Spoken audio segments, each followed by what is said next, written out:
we're really excited to hear from Chris and some team members how important influence is. We hear from a lot of leaders that we work with that they want to have more influence in what they're doing. They want to be able to work more clearly and effectively with others to help share ideas, create different ideas, and get to better outcomes with team members, and doing that in a really healthy way. So it's not just here's my idea, do this. It's more of a, hey, let's build on this together. Let's work something out together. It's also a natural next topic for us to tackle after last time. In the last session, it was how do I get others to do their job?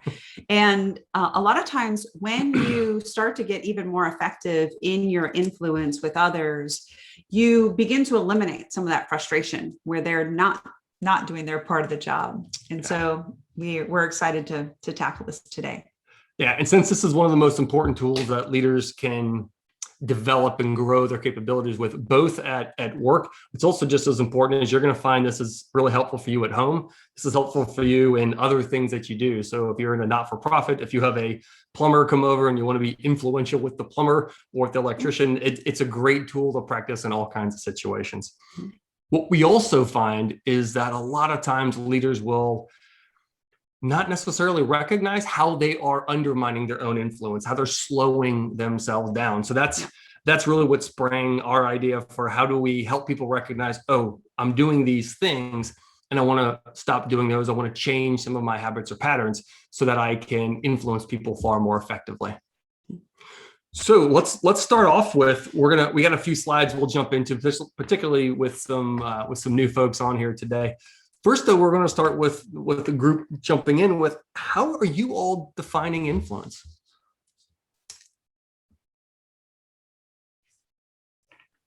I mean, at least from my perspective, I think is the ability to influence others' actions or decisions. Good.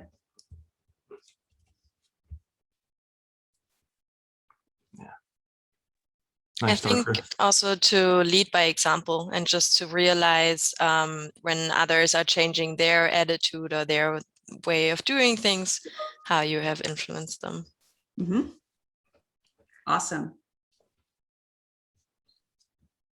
Cathy, was the question what you think, what is influence to you? Yeah, exactly. Yeah, how would you define influence? So I guess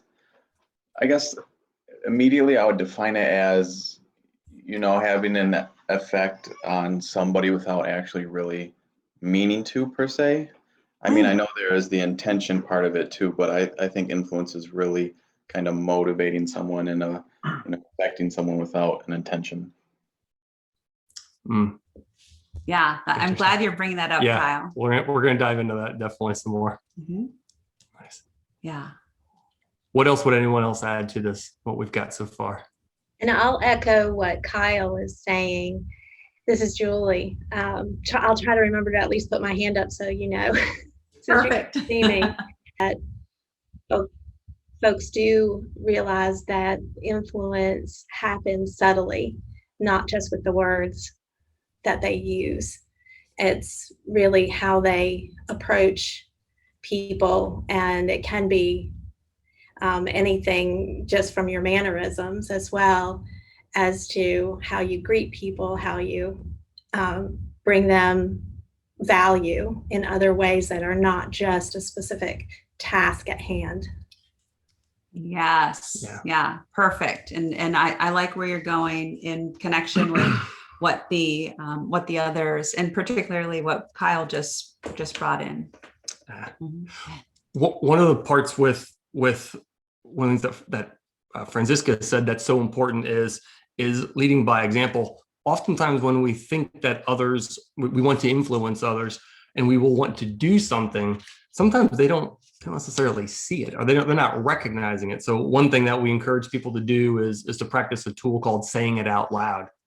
So you can say, hey, I want to make sure that we're clear, and I'm going to even show you in this conversation how to do this. So you're not only practicing something and demonstrating it, you're also attaching a label to it and drawing their attention to it verbally, so that now they're both hearing it and going, oh yeah, I did I didn't catch that until you said that. Now that you said that, I am picking up on that piece. Yeah. What amount of time would you estimate you're influencing in your day-to-day work?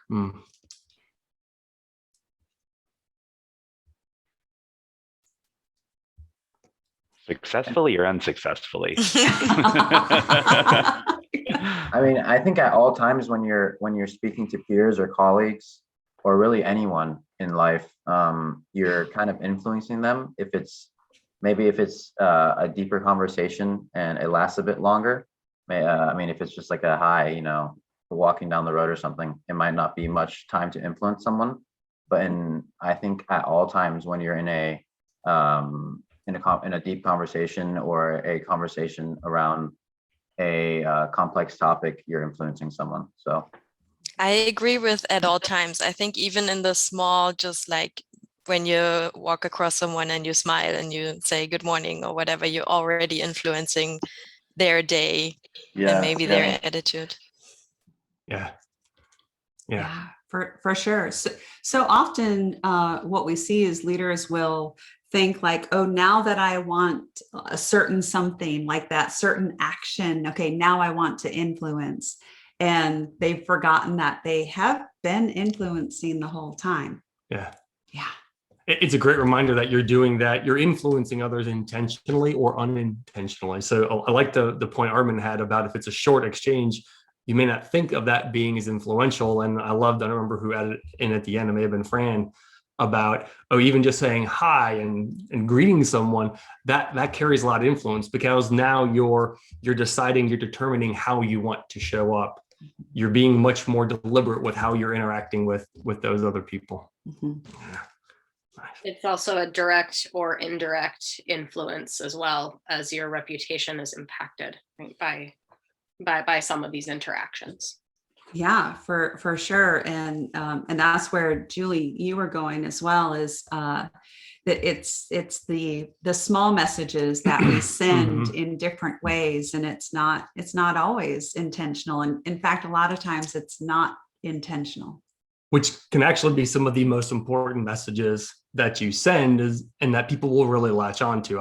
I was in a different company years ago, and we were getting some sales training, and this guy came in and he was gonna brief the whole sales team on his sales tools, and he was pretty curt with myself, and he didn't know who I was. I was outside coming back from the bathroom really quickly, and there was another lady outside who was helping run the front table, and he was clearly sending a lot of messages that we weren't important. He was looking for this person who was important. And I was like, interesting. And so then when he got up on stage and he had this very different attitude, I thought, you're a big faker.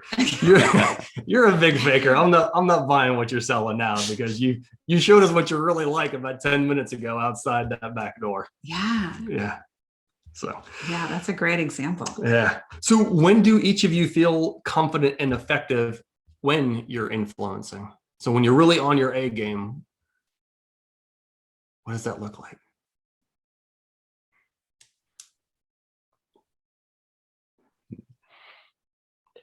Armin's got a big smile.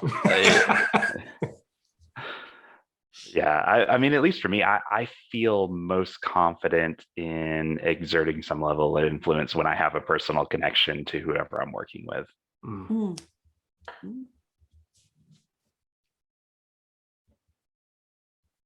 And I mean, there are just some people that give you that feedback right away. Like some would never address something like that, but some interactions you have, you get that feedback right away. That, for example, getting back to just the being friendly and saying good morning, some people are just like, oh man, yeah, like I was just somewhere else in my head right now, and thank you, just like to make my morning a little nicer or whatever. Like, it's sometimes you get that feedback right away, and then you realize, oh, I really did influence right now. So I think that's like a circle that also makes you more aware and makes you just do that more often. It's a really good point. Yeah, I would kind of echo Chris in the sense that when you have a common interest with someone, it feels like the conversation is more engaging and they're more interested in what you're saying. So you have the ability to influence more. And yeah, so that's my 2 cents on that. Mhm. Yeah, that's a really great point, Armin. And what we'll talk about later is how to create that common interest on purpose. So even if it's someone who you don't know or you don't have perhaps a good personal relationship with, we'll talk about ways to build that common touch point that everyone does care about. Yeah. Okay. Kat, you were nodding when Francisco was sharing a little bit. What do you have in mind for you? I think for me, it's about connection,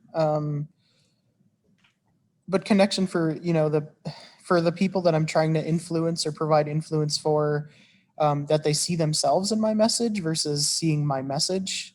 So it becomes their, I don't know, they own it, right? They feel some sort of reason to buy into it or to move forward or to echo it in the future sometime.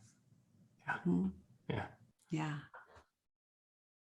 That's a really key. So even while we're going to be identifying some of the habits where you're impeding your impact, hopefully all of you are taking note of what Kat just said, is that she wants other people to see themselves, not necessarily to focus on the message, see themselves in what she's saying. That's huge. Yeah. What are some times when folks don't feel like they're influencing well? What kind of things are happening? What's going on for you, perhaps in your head or in your stomach, that you feel like, oh, I'm not getting this. I'm not getting the influence I want here. When there's crickets, when you're talking or presenting something or speaking on something and you just hear crickets, there's no engagement back. There's nothing back from the parties that you're reaching out to. Mm-hmm. What kind of patterns do you recognize, Kyle, that you may have, and everyone's got some, so we're in a great spot here to share. What kind of patterns do you recognize where sometimes you go, oh gosh, I've got crickets because I did this thing, or I'm in this situation, or I'm in with this particular kind of person or this environment? So you're asking like what would I be doing in that scenario where I'm not getting that sort of influence? Yeah. I guess tying back to what we were just speaking out with connections, I'm not connecting with the party that I'm speaking on behalf. I could be blunt. I could be not reading the room with their interest, with whatever's going on, and in that moment, then not influence the party. I would kind of echo what Kyle is saying in the sense that when you're virtual these days, it's a lot easier for the to happen, as when you're in the same room with someone, everyone kind of feels like obliged to, speak on a topic or, chime in. It's much easier to sit quietly and kind of turn off your camera and go on mute in team calls or long calls. So it's that kind of engages the crickets more. So it's much tougher, I guess, to engage people over a video call, especially speaking to the masses, more so that we've gone remote lately. Mm-hmm. Yeah, it's a really good point.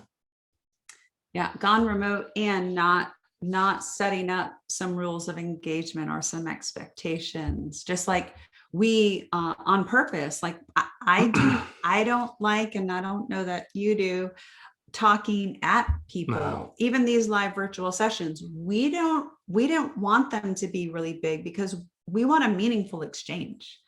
Well, we didn't want it to be 60 minutes of us yappity yapping and then not knowing what other people care about or which particular aspects or angles to dive into further.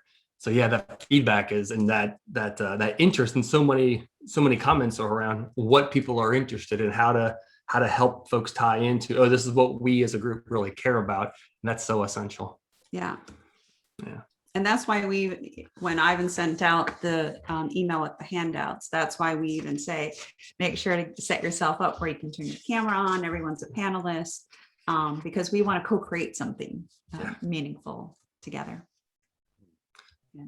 So let's jump into the next. So we're jumping into some of these slides to help frame this conversation before we go too much further. Well, and I do want to say too, even though we're jumping into this the next page, I want to make sure that you mark it as homework for you to really have some more self-reflection and challenge yourself. Like what, and that's a little bit of what Ivan was asking. What are the patterns? What really are those situations, maybe with certain people or in a certain environment? Or types of requests. Sometimes people are easier. They feel like they have more influence if I'm making this kind of request. Well, I'm making that kind of request. I feel like I'm not getting the yeses that I'm wanting to. Yeah. So take some time to look at what are those patterns and make a note and write those down, because when you start to break those down into different chunks and recognize that it's not always for the same reason that you might not be effective or confident, then you're much better equipped to go on to the next things. Yeah. So as we think about some of the difficulties in influencing others, when we think about where each of us are influential and perhaps where we're not as influential as we want to be, what are some of the ramifications of not having the influence that you want to have?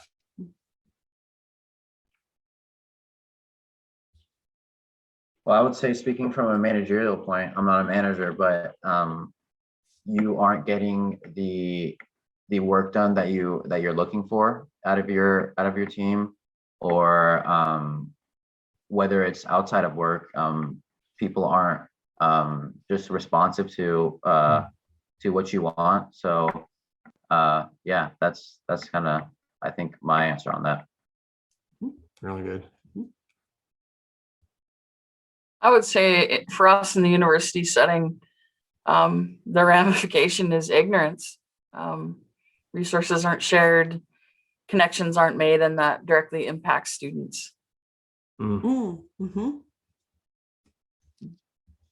big time, like impacts on relationships on several different levels, which are required for you to do what you do.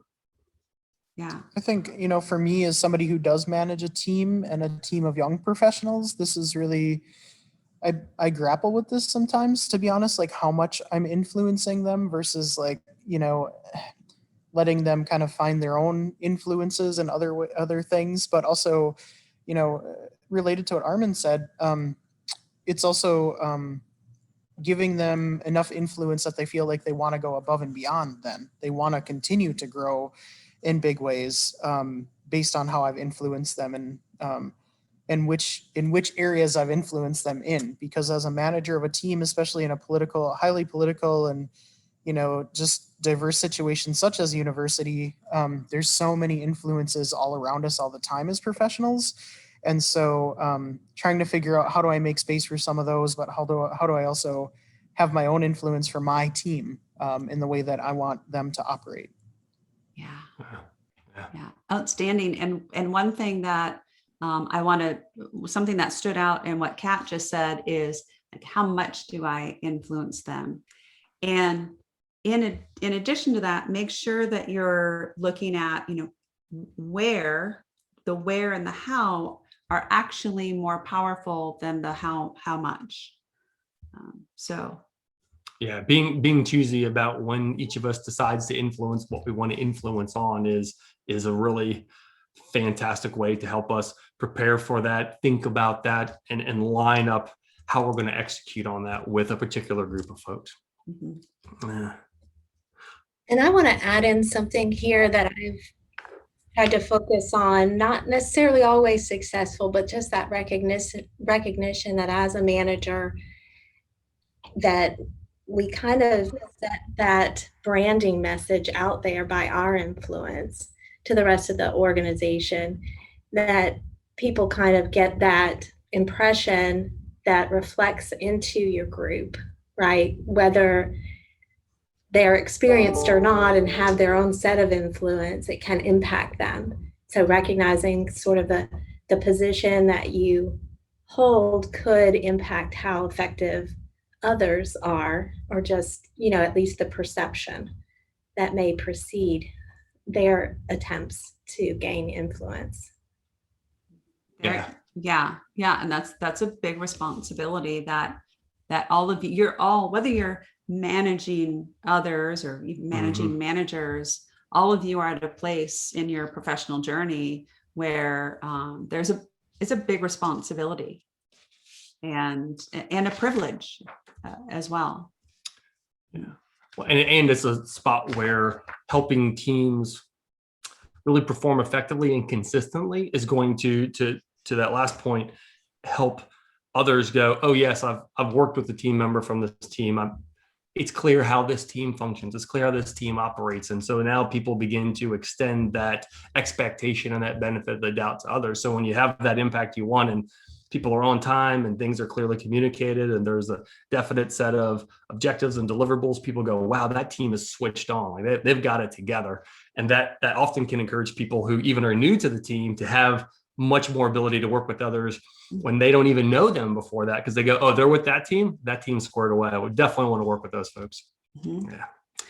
And that goes back to some of the ramifications. I mean, some of you are you have the responsibility of securing resources like budget, funding, capital. And when you're not successful, the impact is big. The unwanted impact is big. And so that's where, we want to make sure that we're covering these things so that you definitely start to identify some of the things where you're doing it unknowingly, and then add in some tools. Yeah. I'm going to go ahead and share my screen and we're going to get into some of the slides that we sent out here. So let me know how that is coming through. How's that showing up on the screens out there? It's good. I got it on my end. Good. Awesome. Good. All right. So let me get this up. So what we're going to do is we will jump into, and this was in the handout. So, and this is a little bit of a refresh for some folks who have come through some of these workshops before and some of these live virtual sessions. What we're going to do is cover a couple of key concepts for those who are new or who perhaps haven't heard this in a little while. One of the most important things to remember as we talk today is that we're breaking performance down into two different pieces. Most of us are very used to the technical aspects of performance, and that's what I'm going to do, what are the results or the KPIs that I'm working towards. And you can see some examples there below. Today, we're really going to focus on the behavioral aspects of performance. So that includes how am I working with others? Just like we've talked about, how am I influencing? What are those relationships that I'm intentionally creating or perhaps unintentionally creating with other people? And so when we think about behaviors for this conversation, write down a couple words, and this is going to help you break that behavioral umbrella out into three distinct parts. Because this is going to include mindset, which is the first component, behaviors, and then the last one is communications. So those are the three pieces to write down: mindset, behaviors, and communications. These are important because these are categories that we can think of inside of the behavioral performance that help us define our part and how we're working with others. So when we think about how we're working with others, oftentimes this is driven by our level of intensity. And this is another slide that folks who have been on here before, they've seen. When we think about when we're influencing others, we're going to be influencing from one of three spots. We're going to be, and we're actually always operating from one of these three zones, either autopilot zone, performance zone, or stress zone. So autopilot is where our level of intensity, our awareness is very, very low. We may have patterns or habits that we use and we think, oh, well, this has tended to work. And we do something without really paying attention to the situation. As humans, it's very normal for us to have patterns just like all animals do, because these are ways that we're really efficient in getting things done. When we're in the stress zone at the other end, this is where our habits and tendencies are actually counterproductive. So our level of intensity is so high, you can see in that little ski slope jump, it drops off. And so our net performance, what we're actually able to create, what we're accomplishing with someone else, is counterproductive. So this is where we oftentimes can damage relationships unintentionally. We may shut down, blame, yell at others. And what we're doing is we're sometimes overly fixated on things and we're hyper aware of what's happening. When we're in between and we're in the performance zone, this is where you can see that whole range is this nice slope that we can play on. And we're going to be at different levels of intensity at different points in the day. We're going to have different levels of intensity with different kinds of activities, depending on our familiarity with it, with the particular challenge that day. And this is where we have a whole range of productive to highly productive intensities. And this is where, when we think about the verbs that describe this area, this is where we're generating, we're creating, we're learning, we're paying attention, we're really driving our performance and the performance of those around us. So if you think about, now I want to tie our first thread in of influencing. Now, if you think about when you're influencing others from autopilot or stress zone, what might we be missing?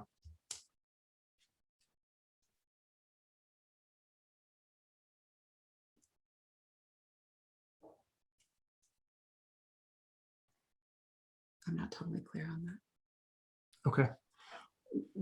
If you think about it from, if you're influencing someone, if you're working to influence someone and you realize you may be in the autopilot zone, what might your attempts to influence someone else, what might they be lacking? What might you be doing that's actually slowing down your influence?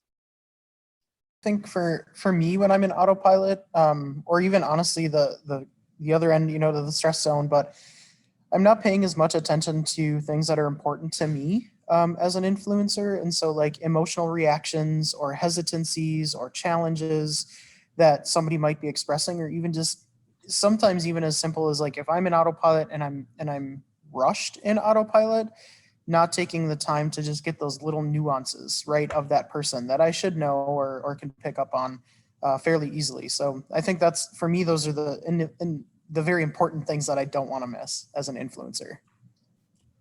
Yeah, Kat, you hit on a massive one there. That's so core to what really defines autopilot, is missing the details, missing how that person's showing up, making perhaps even assumptions. Yeah, really good.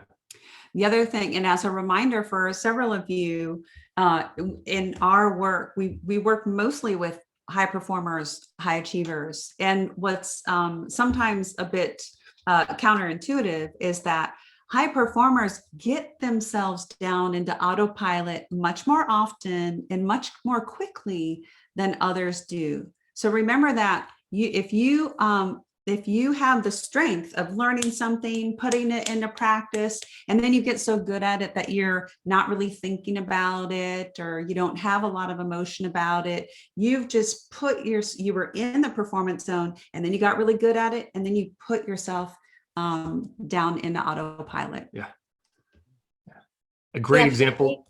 Oh, go ahead. Cathy, I was going to say that, similar to what you were just mentioning, that for me, sometimes I am, because I'm an accountant, right? And a lot of things that I'm working on are technical in nature. I might be several steps ahead, but talking to people who, I need to have a different discussion with than an accounting discussion, right? But I'm not giving those people the stepping stones because I'm already there in my head and not recognizing that, hey, this is not what they do every day. I've got to slow down and find a different way to communicate this so that they can see how I came to this conclusion, right? I'm just ready to give the answer and tell people this is the direction, right? Instead of building it. You got it. And along with that, one of those habits that a lot of us have, so under the mindset component, one of the habits that we have is we also will tend to undervalue or underestimate our personal experience and knowledge. And so you might think that most people know what you know, or they should know this, their experience. And it's just it's something for you to pay attention to, all of you, because you're, again, highly experienced, you're 12 steps down the road, and people are like, they've been running around in their own worlds. In fact, especially for everyone, how often do you recognize that others are in autopilot?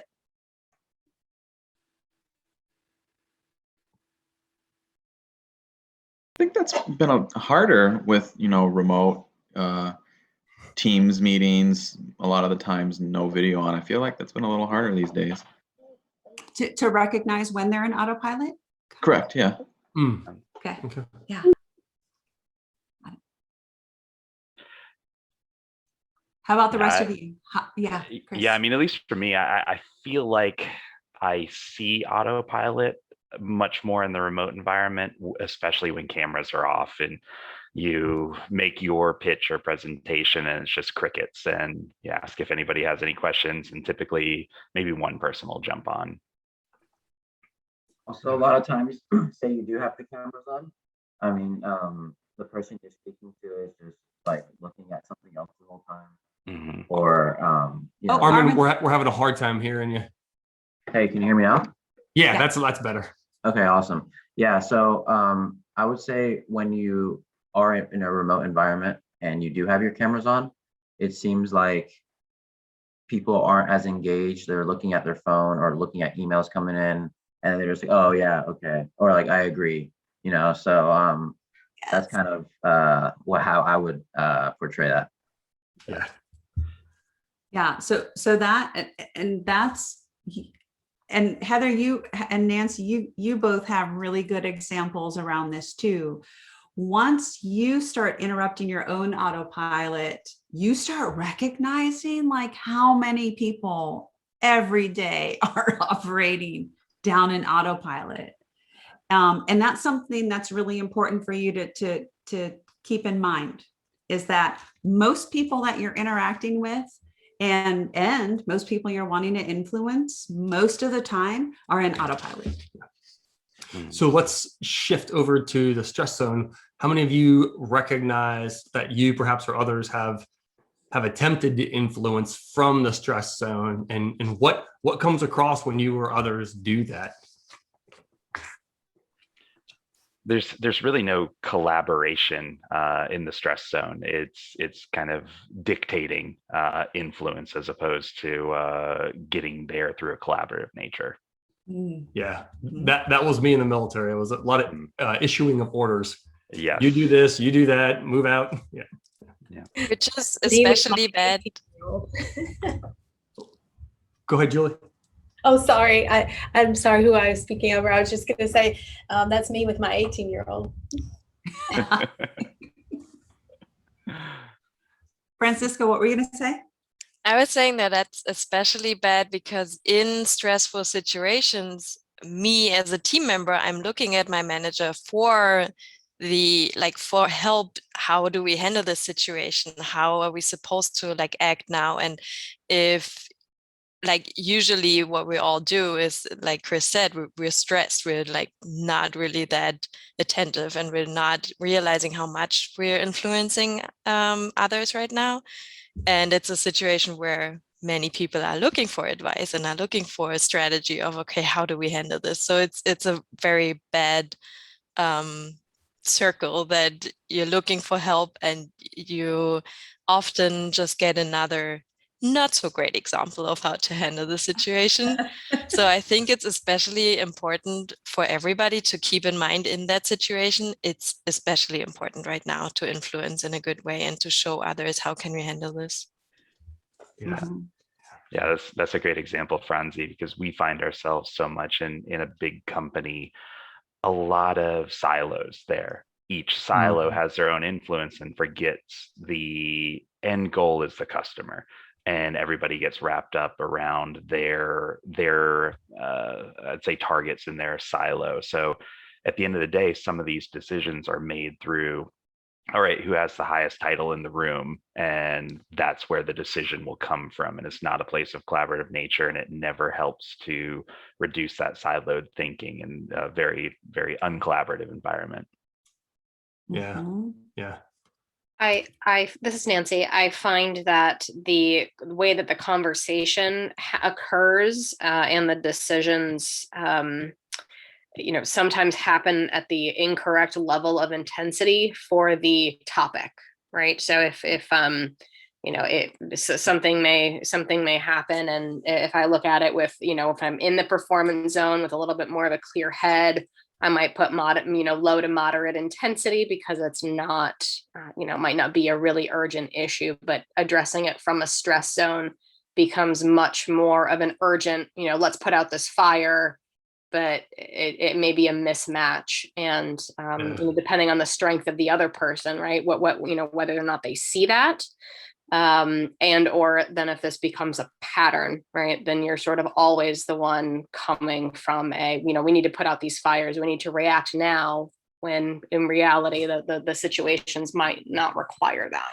Yeah, that's awesome. And that recognition, I'm sure everyone's worked with someone who they perhaps think of out loud or not as the sky is falling person. And it's always, even small things become a high intensity issue. It's immediately fix this, and this is an urgent problem, when in actuality, to Nancy's point, if we step back a little bit and build a little space and bring ourselves into a better way of thinking, we can approach that differently. Well, and there's two things that are standing out, and I want to make sure that you capture them. Is that so there's a couple things. One is that we can be in that habit of thinking that, well, something's small, and so it doesn't require any intensity.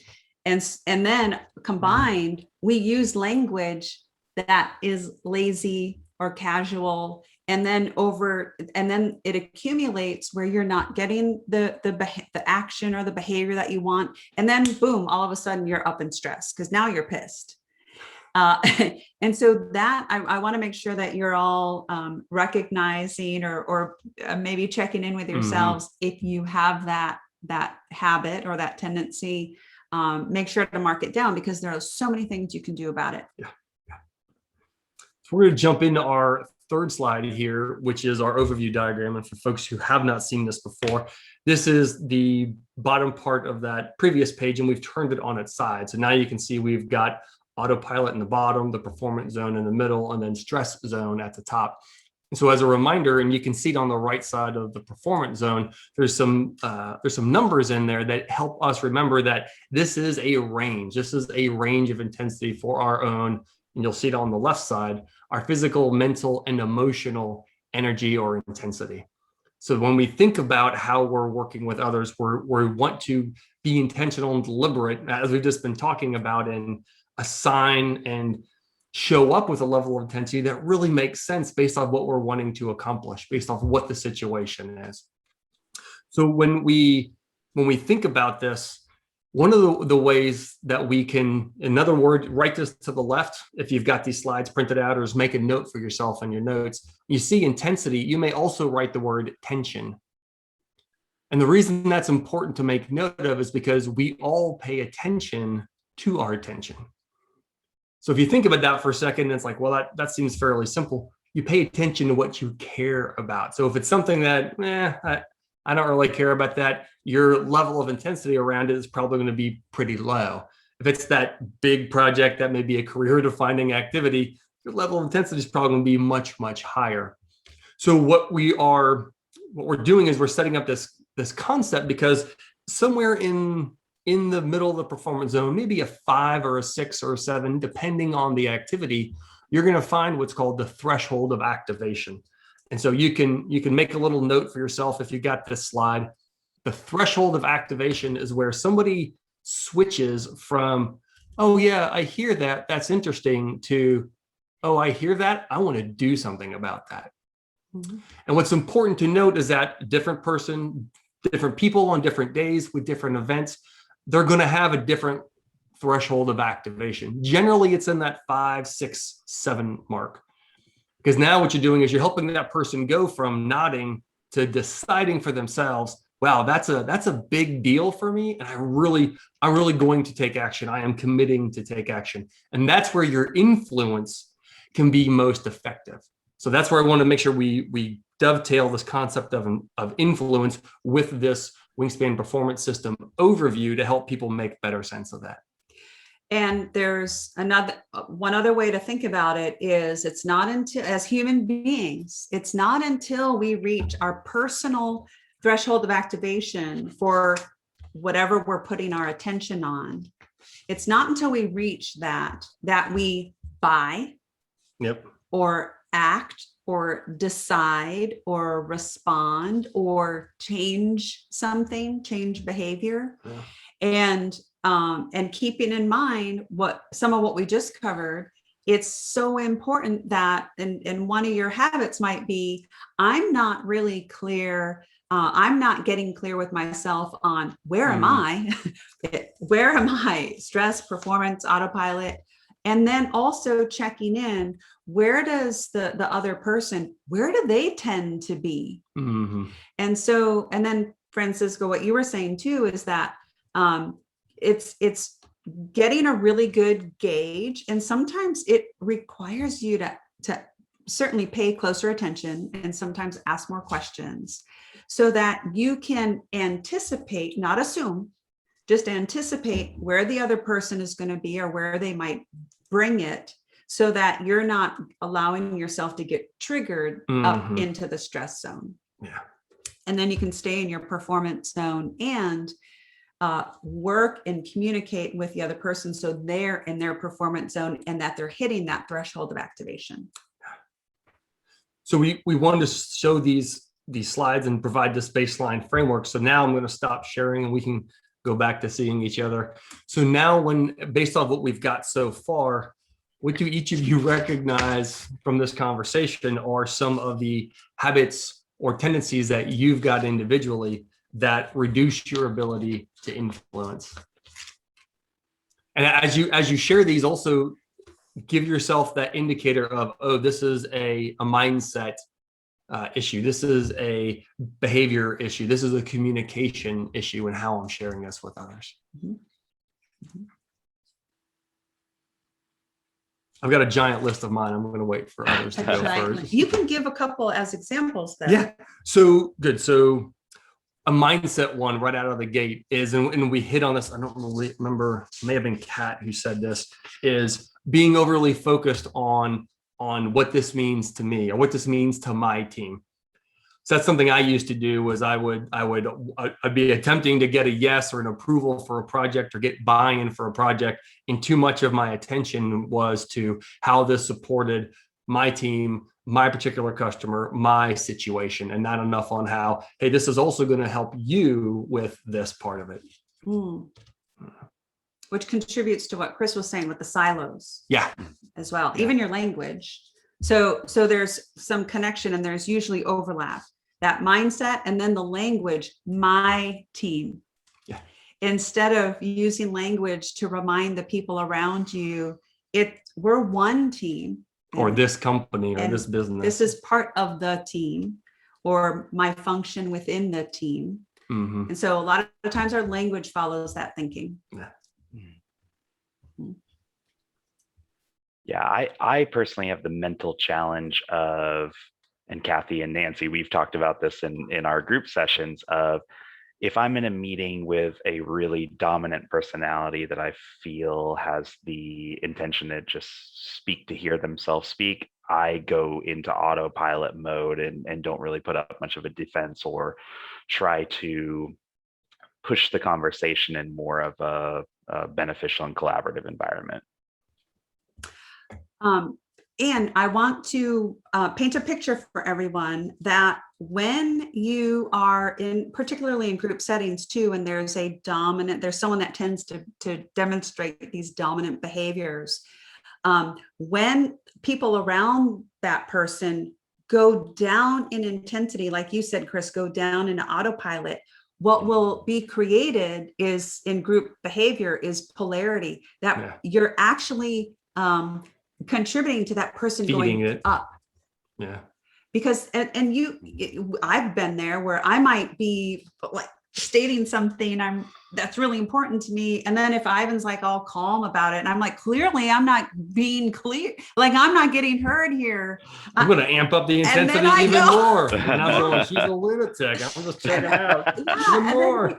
And so we create, so that's a dynamic I want y'all to be aware of. And that that's that's one of the worst things to do when you're interacting with someone who goes really high in their intensity. Yeah. And that will also tie in with language. So if you, again, a lot of these tools will overlap between different kind of categories between mindset, behavior, and communication. That polarizing can also happen through language. So if someone says, so we're talking and Heather throws an idea and I go, oh, that's the right idea. That's the best track for us to go down. Well, if Kat had a very different idea that may have been just as technically valid, she may now think, oh, well, I'm not going to say anything about that idea because clearly I wasn't on the right track. So you begin to create this space between right and wrong. So that kind of language can also help reduce your ability to influence and create solutions to problems with others.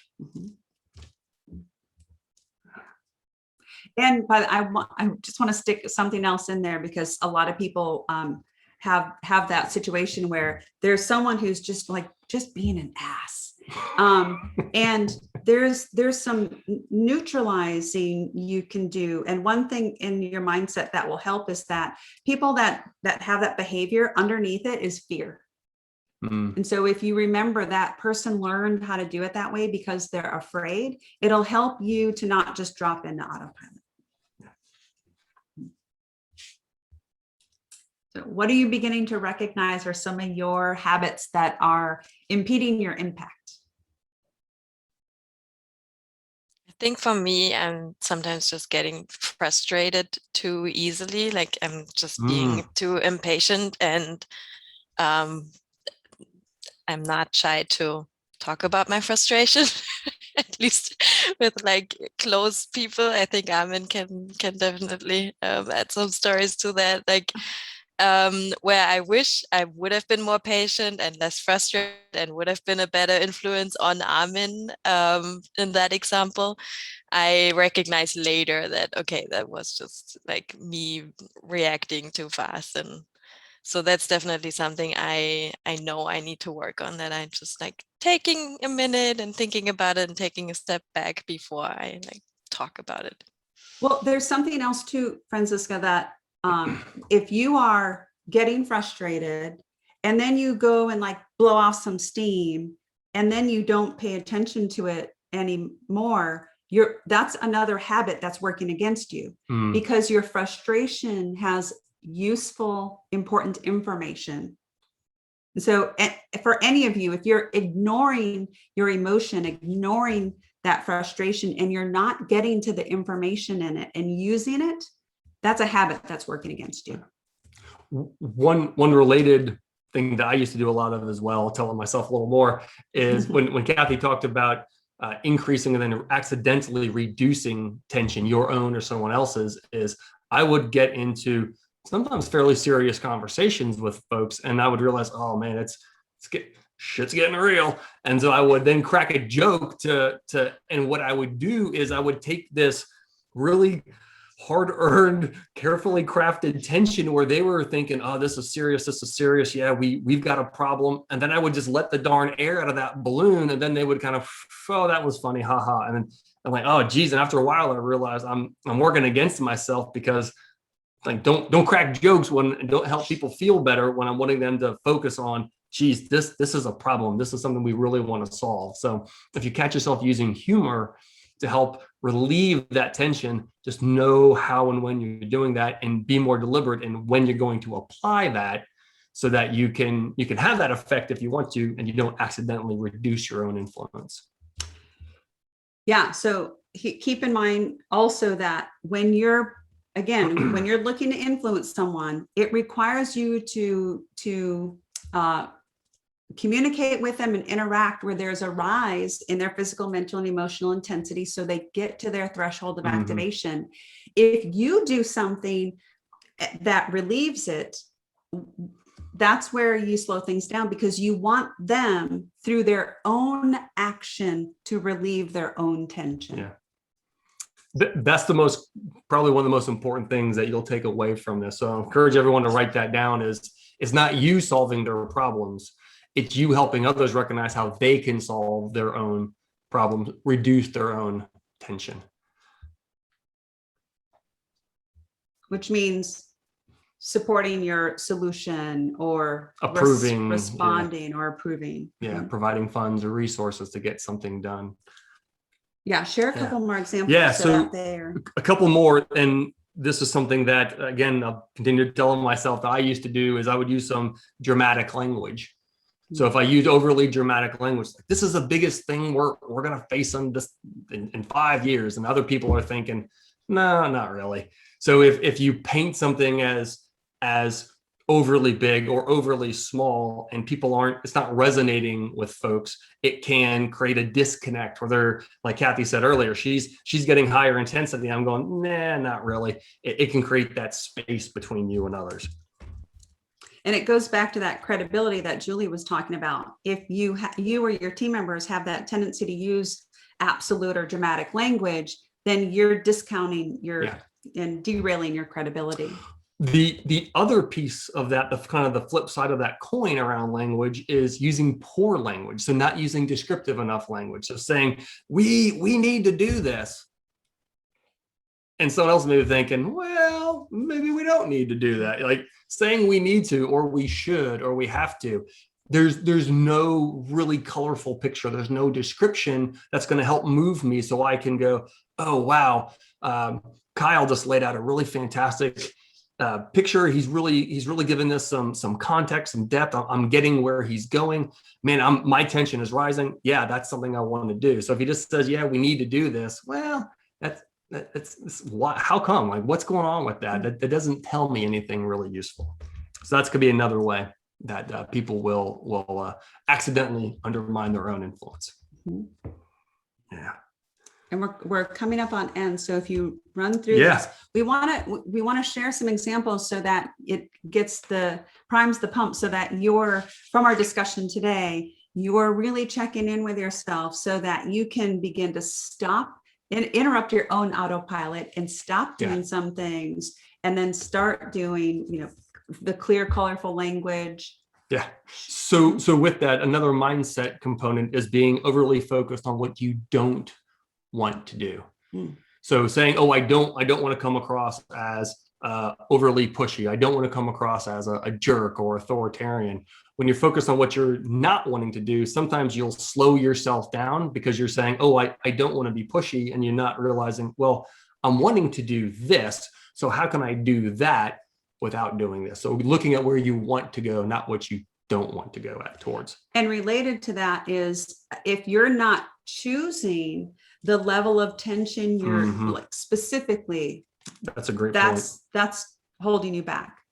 So begin to start like that 1 to 10 within the performance zone, and then depending on who you're talking to, begin to start choosing the level of tension you're aiming for so that they hit their threshold of activation. Yeah, a few more in there that related to mindset are underestimating your ability to influence someone else. Oh, Armin's tough. Like I got no chance of being able to sway him. He's a smart dude. He's already made up his mind. If I'm already setting myself up with that mindset, I'm already slowing myself down. Related to that is, well, this is Chris's choice. It's not my responsibility to influence Chris. This is his jam. It's above my pay grade. Boy, that sentence is terrible. It's above my pay grade is where you're just abdicating, and if you're thinking that, you're certainly not going to come into that conversation with that deliberateness and that focus to create the outcome you're going for. Or if you're thinking, well, it's just their job. Like, why do I have to influence them? It's just their job. Well, you performing at your best so that you're meeting your goals and accomplishments, and that you're really feeling accomplished and satisfied with yourself. Influence on your part of the equation is how you perform at a healthy high level. Yeah. A few more, and then we're going to wrap because we're right towards the end here. On a behavioral side, some things that can reduce your influence are assuming that other people know or understand what we know or understand. So we've talked a couple of times about painting a colorful picture, really saying out loud what you may think of as, oh gosh, this is obvious. I've known this for 10 years. Well, that other person may not have that background, or they may have had a different set of experiences. So really checking your own assumptions and then providing that information to others. Another big one, we see this a lot of focus on numbers. People will put a chart up there and think, my God, that pie chart is going to move the world. And people look at it and go, it's a pie chart. What in the heck does that mean? And what it means is where people will be, they will have that influence themselves. I joke that my speeding ticket, the number wasn't what moved me. It was what it meant that I was going to be spending money on that, not on something else. So that's a way for you to tag that to something pretty tangible. Two other ones are treating ideas as, again, right ideas or wrong ideas. So you're limiting how you're thinking about this, because what that's also going to do is when you're wanting to influence others, you're really a lot of times co-creating a solution. So if you remember that you're wanting to influence them and get buy-in, if you provide that space and that ability to both lead with an idea and to follow by saying, oh, you've got this idea, yeah, let's tack that piece on. Now you've got that ability to be more flexible and adaptable. Which is related to another habit that works against us, is not showing a willingness to be influenced. Yeah. And so that, and again, it's counterintuitive for a lot of people. If you're showing a willingness to be influenced, you increase your credibility and your ability to influence others. Absolutely. Which is also related to another one that's still separate, and that is being attached to your solution or attached to your idea. That anytime you've got that attachment, you're automatically creating a weakness. Yeah. Connected with that, and as a final one I've got for today, is seeing your idea as one singular thing. So it's not a big homogeneous baked in idea or concept or plan. There's a lot of pieces that go in there. So being open to, hey, how do we tweak these pieces? What parts of this can we improve or strengthen? Now you're showing an ability to get a little more granular and not take something that's such a big block and say it's all or none. That doesn't make sense. Let's pull that box open and play with all the pieces inside of there. So that's a great way to show others that you're willing to take your idea and pull some pieces along, or perhaps check some other pieces out. One of the best things that we're getting at the end of our live virtual sessions are emails from a lot of you. And we'd love to hear from you. What did you identify? What did you walk away with from today? And what are you putting into practice so that you can be more effective? And what further questions do you have, or where do you want us to spend more time and attention? We will respond and email to personally, like, make sure that you're feeling better equipped and more confident as you go about your influence. And just like I was saying too, it's because of Chris and his team, and they're expressing what's important to them or what they want to learn. You're the ones driving. Yep. What are our focus, or what are our topics that we're choosing for a live virtual session? So make sure to do that. And however you found out about this, if you're on our Wingspan weekly list, or if you saw this on LinkedIn, hopefully you found this valuable. Please do share this with others. If you got friends or coworkers or family members who are describing something and you think, I just sat in on this free open webinar that you can sit on it too, go ahead and forward that to them. We're loving that this group is continuing to get bigger each month. Yeah. Very good.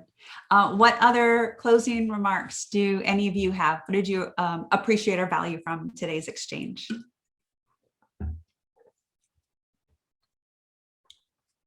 Now, this may be the skeptic in me, and I don't mean it to be, but I like that we talked about this.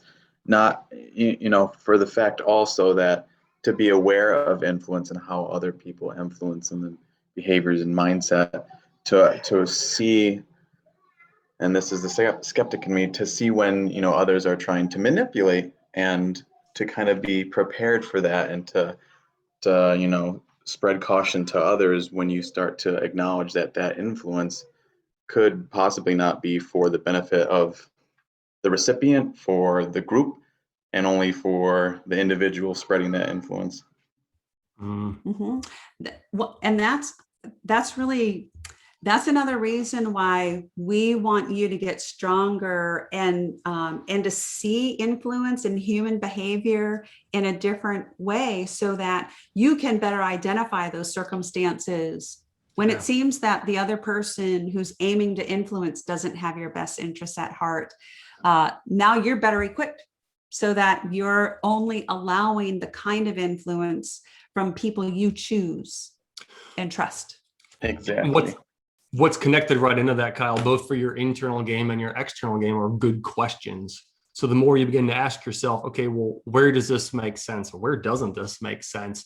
And you may even say that out loud. Okay, this is an interesting idea. How does this help the business? Or how does this help the entire group or with this particular project? So the better you get at asking really good questions, and it's not to sharpshoot it, it's to help that person be more clear or descriptive, because they may not have a nefarious drive. It may simply be that, oh, they got overly focused on this one piece, and it smells a little funny to everyone else. When they describe it better, though, people are like, oh yeah, heck, that sounds great. I'm on board. Sign me up. Good input. I like that. Yeah, I'm an overly skeptic person, but just hearing, the questions, understand the questions was very helpful. Well, and it goes back to like what I said to Franziska, Kyle, your skepticism has really great information. Yeah. So keep being skeptical. Just make sure that you're doing something productive with it. Yeah, great way to put that. Definitely. I think my biggest aha moment was the example that Chris brought with people that are like driving meetings, and unfortunately sometimes even in a manner of just hearing themselves talk, like liking that. So I never realized that I'm feeding into that by taking a step back mentally and just letting them talk and just letting them go on for a while. I've never thought about it that way. So that's definitely something that I know I have to work on, and not just like log off and be like, yeah, okay, you go ahead and talk, but to be engaged and to try to drive the situation still. Oh, yes. That's awesome. Yeah. So good. Yeah. And I love the example about taking a step back and all of the impact you can get for yourself based off your feelings. So doing a better job about doing, say, a lessons learned for how I got to whatever the state of mind was and how I can avoid that in the future. Mm-hmm. Yeah, perfect. Yeah, it's not until we get ourselves into our personal performance zone that we're effective in getting others into theirs. Yeah. Mm-hmm. Yeah. Okay. Fantastic. I'll offer one more thing, Franziska, to what you're saying, so that you're all feeling better equipped when you're in those situations and someone's being a bit of a loudmouth jerk, is actually some of the same things that Ivan just said with Kyle. When someone is being that way, like being equipped with a couple of advancing questions to and being willing to interrupt or intrude on purpose. So if you say, whoa, hold on, Bill, what does this piece have? How is this connected to what we were just talking about, or the focus of the meeting? So your willingness to interrupt and intrude, again, purposefully, has a little bit of an intensity, because now think about it. This is a person whose threshold of activation must be very high, because they tend to be like loud and abrasive. And so that requires you to bump up in your intensity in order to get heard. So you can come in with some advancing questions. And when you show that willingness to actually step towards a person who's showing that behavior, you begin to neutralize the energy. In conjunction with that, one of my favorite things I used to do, Francisco, is if there was someone who was talking a lot, I would think, okay, who else in this room, not me, is really well positioned to comment on that? And then I might stop that person. So if Bill's the one talking, I might say, Bill, you bring some interesting points, and I want to hear from Franziska, because Bill, what you're describing is really this kind of a thing, and Franziska's got a ton of experience. So Franziska, what would you add in based on what Bill said so far? So now it's not just Bill and I, now it's starting to spread the team. And the first time you do that, it is hysterical to see heads pop up like, oh, wow, whack-a-mole just kicked into gear. We may get called on out of the blue. Let me jump back into this conversation like I mean it. So it's really fun. Yeah. Yeah. Excellent. Well, this has been so good. We, again, so appreciate everyone's participation. This is what helps these sessions be so fantastic. So thank you to all of you for jumping in, for adding your own comments, for bringing up additional aspects of this that we hadn't even uncovered as we were preparing for this. That's what helps these be so great. And in your follow-up email, if you're feeling that we didn't cover something and you feel a bit unsettled about something, make sure to reach out, ask the question, or share the situation. Yeah. We're here to support you. So we respond to every single email that we receive. Yeah. Okay. All right, everyone. Have a great weekend, everyone. Thank you. Thank you. Bye. Yes. Thank you, everybody. Take care.